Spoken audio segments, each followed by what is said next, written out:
helping the people, yan ang aking panata. Boss JB stands tall and true. Naka-video po tayo. I-upload namin to sa YouTube tsaka Facebook. Okay lang po ba? Opo, Daddy. Okay lang, salamat po. Sige Lola ha, masaya ako na nakita ko yung sitwasyon kalagayan ninyo rito. Naaawa po ako talaga sa inyo kasi sa tanda na ninyo, hanggang ngayon kayo pa rin nag-aalaga. Yun po yung... Salamat na bumalik kayo dito. Yun ang pakiusap ni Lola mga kababayan na sana gumaling daw yung anak niya kasi napapagod na si Lola at matanda na. So sa ngayon, Lola, bibigay po ako ng pang-allowance muna, no? Bibigay po ako ng pambiling ulam, budget niyo po. Meron po akong 5,000 Lola para may pambili po kayo ng pagkain, no? At babalik kami dito. Ito po. Maraming salamat, Daddy Frankie. Maraming salamat. Walang anuman po, Lola. Salamat sa Panginoon. Salamat na bumalik kayo dito. Opo. Maraming salamat. Walang anuman po, Lola. Lagi lang tayo magtitiwala kay God. Salamat po sa ating Panginoon dahil nakarating ang Team Daddy Frankie dito. Ano? At loobin sana ng Panginoon na makabalik pa kami dito. Maraming salamat kung babalik kayo pa rin dito. Opo, Lola. May awa ang Diyos. Ano? Maraming salamat. Opo. Sige na, Lola. Huwag ka na umiyak. Bakit ang bilis mong umiyak, Lola, pag anak ang pinag-uusapan? Talagang basta may nakapaiyak. Umiyak ako. Naiiyak ka pag yung anak mong pinag-uusapan. Nararamdaman kita, Lola, kasi may anak na rin po ako. Pagdating sa mga anak natin talaga, kahinaan natin yan pag may nararamdaman sila. Kaya lang, mas mahirap po yung pinagdadaanan ninyo dahil talagang parang habang buhay, naaalagaan nyo siya. Nagpang ko na ako ng patangahan na kinutsak niya daw pa sakit niya. Wala na kaunita ko lang ako na ko.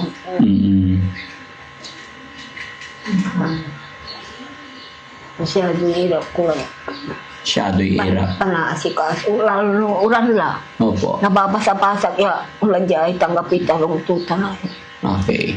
So Lola, babalik kami dito. Magdadala ako ng grocery at saka bigas. Baka may mga request ka, anong gusto mong bilhin ng Team Daddy Frankie? Ito yun. Kung ano ang ibibigay namin. Sige po, Lola. Asahan niya salamat. Opo, Lola. Asahan niyo po, babalik po ang Team Daddy Frankie dito. Magdadala ako ng bigas at grocery. Ano po? Para makagaan naman. Maraming salamat. Anong ulam gusto mo, Lola? Magdadala ako. Anong paborito ni Lola? Kahit ano, Kahit ano. Kung anong ibibigay mo. Napakabait ni Lola. Pero baka may gusto kang ulamin. Gusto ko kasi mapasaya kita, Lola. Baka may gusto kang i-request, wag ka pumahiya. Kung karning baka. Karning baka, masusunod po yan. Maraming salamat. Kuya Rizky, Maraming salamat. walang anuman po. Kuya Rizky, inote mo ha. Babalik tayo rito, magdadala tayo ng bigas, grocery, at ang gusto ni Lola na ulam, baka. Okay. Okay? O, baka makalimutan ko, kailan inote mo. Grocery, bigas, baka. Okay? Sige Lola ha, pansamantala kami magpapaalam, babalik po kami dito. Salamat kung bumalik kayo dito. Maraming salamat. Sana bigyan ka ng mahabang buhay kasi matulungin ka. Interviewin ako. Nakaiyak naman si Lola. No? Salamat sa Panginoon, Lola. Masaya ka po ba na nakarating ang Daddy Frankie? Oo, may kakasya kami kakasi ay katawang kong Diyos nakabili dagdag mo Daddy Frankie ang paginira dyan kumuha kuwang ko dengan may kakasi katawan kuwang ko Opo. umang ta pinagin kayo. Opo, Lola. Babalik pa po kami dito. Oh, salamat ng pagkikinig niya. Opo. Lola, huwag ka na umiyak. Pangako po yan, babalik si Daddy Frankie, ha? Kasi mga kababayan, ang alam kong nakarating na dito sila Tak tsaka si Boss JB. Ayan, napuntahan na po, na-survey na nila Boss Casto tsaka si Boss JB. Kaya, Sinaamay ko yun. Masaya yan. nakapag-aral po ba siya, Nay? Hanggang saan po? Grade 5 yata. Hanggang grade 5. Kaya hindi, doon, after grade 5, doon na nagsimula yung sakit niya? Ayun, inborn? Hindi inborn. Hindi. Ano yun, sa mga kamag-anak po ba, mayroon din po ba kayong kamag-anak na ganyan? Mayroon. Yung ibang tao, sabi nila, talagang lalaki na ano. Kasi may pinsan niya rin na ano. May pinsan din siyang ganyan. Ay, hindi dati mo. Ngayon dati. Pati cellphone. Amanta na ako. Nadira ako. Amanta. Asawa niyo po, nasaan po? Namatay na. Namatay. Noong 2014 pa. Okay. Bali, ilan po anak niyo? 8. Nung nagkasakit yung asawa ko, ay, 3 silang inaalagaan ko na may pipinsang at masyari. Bakit 3? Asawa niyo, tsaka siya. Sana may yung isa na dalaga rin nagkasakit ng amay mayuma. Asaan na po yun ngayon? Namatay na noong 2016. Yung asawa ko 2014. Yung Ang anak ko, halala. 2016. Kaya ay halala. Kaya sobrang hirap. Oh, agani ang sakit sa palang bangko sa aman. Ayala na ayala. Kasi ang sakit sa palang bangko. Opo. Kasi sa katandaan na rin po, ano? Kaya si nanay, mga kababayan, pagdating natin, umiiyak po siya dahil pagod na raw siya sa kanyang anak. So, paano ngayon ang... saan kayo kumukuha ng pangkabuhayan niyo po? Pagkain niyo araw-araw? No, arong... Arata anak ko, may anak ko ya, magtatrabaho, construction. Yun, katuloy yun. Ang anak ko, arong iganda ako, arong iganda ako. Oh. Mabuti, mababait yung mga anak ninyo. Mabuti mo. Bakit mud? Bakit may mud? Sinta, yun. Ang kanila, Hindi lang may naman. trabaho. Ang kapunit trabaho dahil may arong. Manaaral nila, maaral. Bilhan natin ng merienda. May ano dyan? Kuya Jong? Yes po. Pabili ng merienda ni ano? Ate. Okay, para mapakain natin si ate. Bilhan kita merienda mo. Kain ka? Ano gusto mong merienda? Natutuwa ako sa Ha? kuya. Ano po? Tuoya. Okay na balang ko. Doon.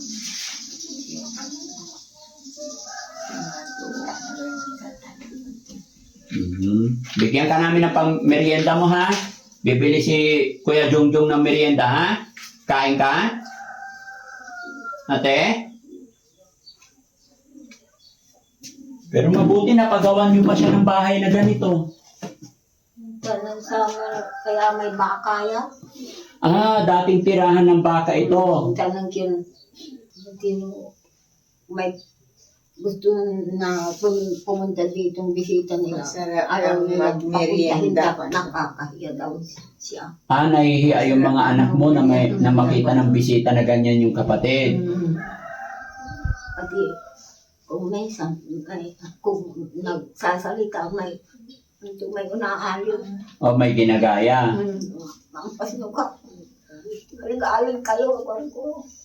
Kaya mo, action mo. Aalim yung kumul. Kung kita nga ulok ka. Lalo na may lulot. May alig-aligan na. Opo. Sasakit ka na. May yun. Alig-aligan ka. Naalig yung kumul. Nagbalawin mo. Opo. Anong nararamdaman mo, Lola, pag nakita mo binubuli, ginagaya-gaya nila yung anak mo? Nasasaktan ka. Nasasaktan ka po. Pati yung magulang ko Ano noon. Rosma? Pag pumunta kami doon sa kanila, dumating kami, umayak sila. Ang laki-laking tao. Walang Ano kita? Walang silbi, gano'n. walang silbi. Umayak si nanay ko.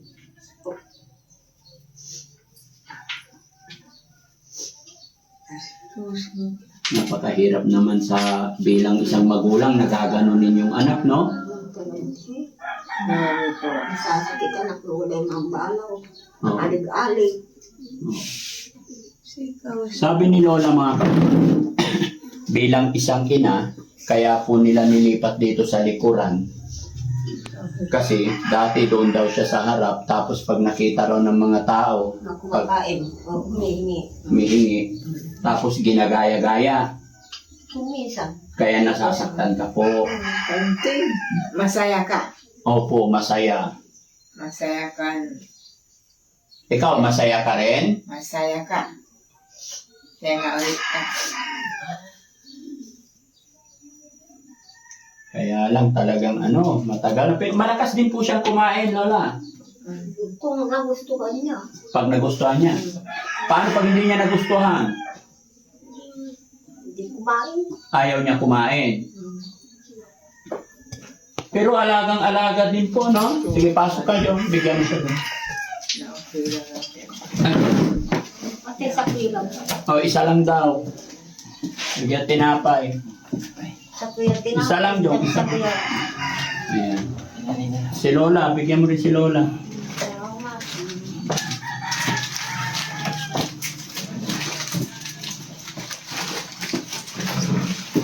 Pero, Lola, kahit matanda na po kayo, kahit mahina na, malinis siya.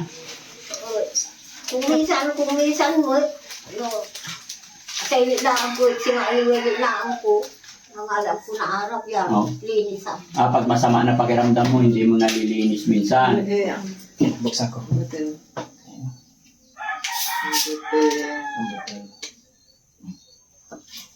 Lalo na harap nila'y pag-ulan. Opo. Hugas ka kamay, Jong. Doon siya naghuhugas, oh.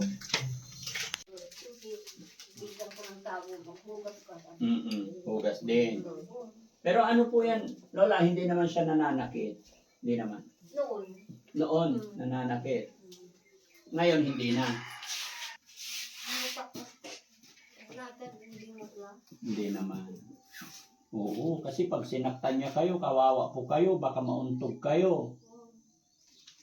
Baka madulas kayo. Pag alam niyo pong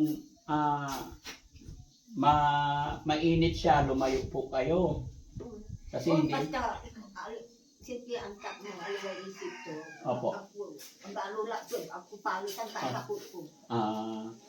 May time talaga na nagwawala siya. Maingay. Maingay. Dal-dal ng dal-dal. Pag nagutom naman siguro, Kahit siya o hindi gutom, basta kung minsan talaga maingay. pag sinumpong siya. Okay. Saka yung itong guyo-guyo rin to. Nililipat-lipat niya talaga. Opo. Ganun po talaga sila. Pero maganda pa rin, Lola, na may higaan siya. Yung iba kasi nakahiga na lang sa simento, nakakaawa ang tao. Yung ama na ako ay intir na katulangan tumuiyak. Amay abiral. Inapigil to. Opo. Mas maganda nakapix na lang siya para hindi niya maitulak-tulak. Amay kinang ako aapisan ka. No, tirang ko yung karton, tilak-tilatan to. Opo. Kanyan. Nya lang. Dapat ulas mo. Wala po kaming masamang intensyon sa mga ganitong aming pagbibideo. Bagkos gusto lang po namin makatulong. At syempre sa pamamagitan po ng aming pagbibideo, pag-upload, doon din po kami kumukuha ng mga itutulong natin sa kagaya nila Lola. Kaya sa mga panood ng video ito, maraming salamat.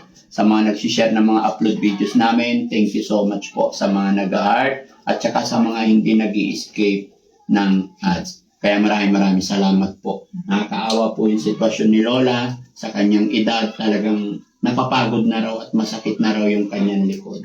Kaya naman ito, salamat sa Panginoon dahil nakarating kami at nakapag-abot na po tayo ng kaunting tulong pinansyal. babalik pa rin po ang Team Daddy Frankie mga kababayan. Magdadala tayo ng grocery bigas at ang pangako ko kay Lola na uulamin niya. Nilagang beef daw, no? Beef nilaga Lola para may sabaw. Karning baka. Opo, para makahigop din ng sabaw si ano, para lumakas pa. Yung press. Ay, yung fresh. Opo, hindi frozen. Oo. Salamat. Opo. Maraming salamat. Walang anuman, Lola. Salamat kay God. Maging ako man po ay kasangkapan lang din ng Panginoon. Ano po? Masaya kasi. Masaya kasi. Opo. O, sige, Lola, ha? Babay po tayo. Maraming salamat mga kababayan. God bless po sa atin lahat. Thank you so much. Helping the people, yan ang aking panata. Boss JB stands tall and true.